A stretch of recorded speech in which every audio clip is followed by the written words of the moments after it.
Alright, before we get into it, you gotta watch the last video in order for this one to make any sorts of sense whatsoever. Like, there's a reason that video is way longer than most, because there was a lot of stuff going on. Also, please go and read both of the docs yourself, link in the description, you feel me? Not a news channel, I just talk my shit. Who's StaticTokyo again? Guts, formerly known as Yuya Mako, made a doc of their own, and I want to clarify that even though they blocked me, Guts and I have some mutuals, I guess, and one of them sent the link to the doc to me. So yeah, that's how I got a hold of it. And I'm only covering the doc because it's only fair to cover this one since I covered the other ones. First things first, they acknowledged the fact that they said they didn't have the material to make this doc, but they went back to check the logs and found some shit.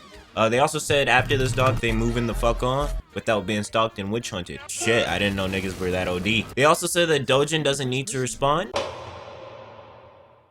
Gus brings up that Dojin fucked up their sleep schedule by doing calls really late at night.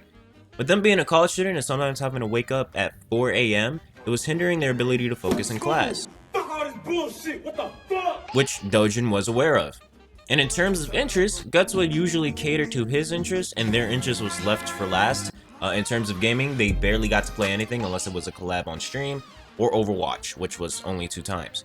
They do say that they did watch Dorohedoro, but that only lasted 3 episodes. Guts admits to having attachment issues with Dojin, and Dojin obviously knew of this, to the point that they asked Dojin to be on call with them while they did their finals. They said that they vented to Dojin about various things. Usually, a partner would reassure them, but Dojin apparently wasn't doing that, and basically was going, damn, that's crazy. When this occurred, Guts was just like, alright then, I'll shut the fuck up and never open up again. Now, I don't know what Dojin was on in terms of this, but basically Dojin still invited Guts to collab after they broke up, which doesn't sound like the correct play. It was only 2 collabs, but Dojin would basically ignore Guts, and Guts was barely acknowledged unless interacting with someone else. Now at this point, Guts is chilling. No contact with the nigga for a minute. They distanced because they felt like they were kept around for pity. One day, all of a sudden, they get a friend request from Dojin. They accepted the request, expecting some closure. And as we know, it definitely was not closure. Them rightfully being pissed off, they responded harshly, because it felt like they were being used for a situation they had no knowledge about. That's when Sai and Guts start talking about the experience and realized that shit was getting weird.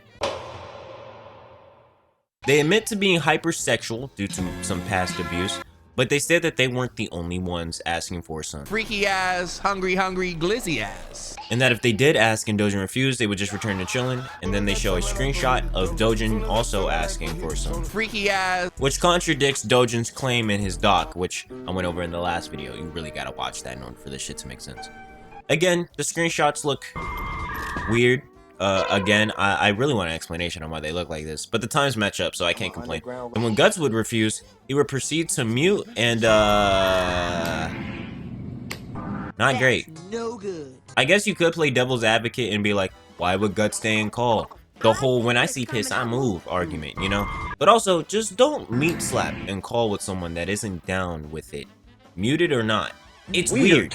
Guts said the first time they didn't find it uncomfortable, but the second time they did feel uncomfortable. But they made themselves believe it was a normal thing to happen in the relationship. But Dojin would apparently never asked if he could do such actions, and took the silence and compliance as yes. Sai also had the same experience, but with the mic unmuted, which is, not cool.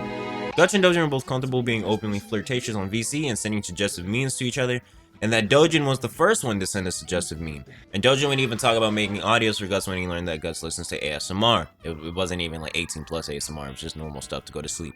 Guts clarifies the sexual comments they said were mainly out of pocket shit to break the silence, and that there was something they would even say on stream, so nothing too crazy. It was mostly just a playful thing and nothing to be taken serious.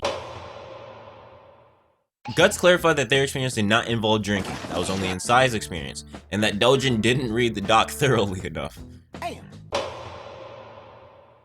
Guts feels as though if it was a true apology, it shouldn't have been done in a doc. Bro should have went to them personally before any formal statement was made. And as their final statement, they state that this is their last time talking about the situation, and that they're moving on from this once this is posted. Not only for them, but the individuals that were dragged in. People have already been hurt, and that they only want their side to be heard. They also apologize to those who are dragged in because of their connections to any of them, and that they understand if you need to distance yourself from both the situation and from them. Bro, they not letting me sleep. Dojin dropped a doc to obviously respond. Dojin claims that they weren't the reason for Guts staying up. They did that on their own. Dojin would ask to be on call, but is understanding and would rather Guts focus on important shit. And if they fell asleep, there would be no problems. And they even have a screenshot to show an example of this. In terms of interest, Dojin's relationship with Guts was almost a month long, which would mean there isn't much to do in that time frame. Due to them both having shit to do outside of, like, the relationship. Dojin decided to watch Durara. I'm probably fucking the name of that anime, but the anime's fire. And then Guts had them watch Dorohedoro. Obviously, with the relationship being short, they didn't get to do a lot of what Guts wanted to do. And in regards to the attachment and lack of reinsurance, Dojin claims that they did lend an ear and told Guts that they probably just needed more proper rest. He claims he was always there when they voiced their frustrations and that he apologizes if Guts expected a solution or something more. In terms of collabs, he apologizes if he wasn't paying enough attention to them. Dojin claims to have never left them behind and would treat them the same as everyone else. Dojin didn't want to hit them up just to chill because they told them they needed space. Dojin still tried to keep them in the loop, and apparently Guts will still hit Dojin up to sleep call after collabs. He admits that it was wrong of him to DM Guts, but he was panicked hearing that things could be said about him, and since he didn't have hard proof, they thought the best thing was for them to reach out to one of the past partners. Obviously, that was not the play. Also, he does claim to have said his apology in DM shortly after, and even apologized to me. Yes, I was name dropped. And I can confirm, he did indeed apologize to me. Dojin states that Guts did start every sexual interaction and he was not lying. Anything happening in the call was from them starting it up. The screenshot that Guts showed is Dojin trying to start something, but they ended up falling asleep. Guts then tried to start something in call, but Dojin then declined. He also said that he never muted and when he did mute, he was either working on something else and went to sleep, and then the screenshot of his alt account, he provides context of it.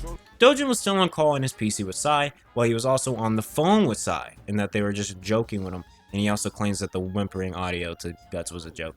And then his final statement, read it for yourself. My brain is melting, I wanna fucking die. Like I said in the past, you'll see me distancing from everyone involved. And that's pretty much it. Alright, I'm gonna end it here. Peace.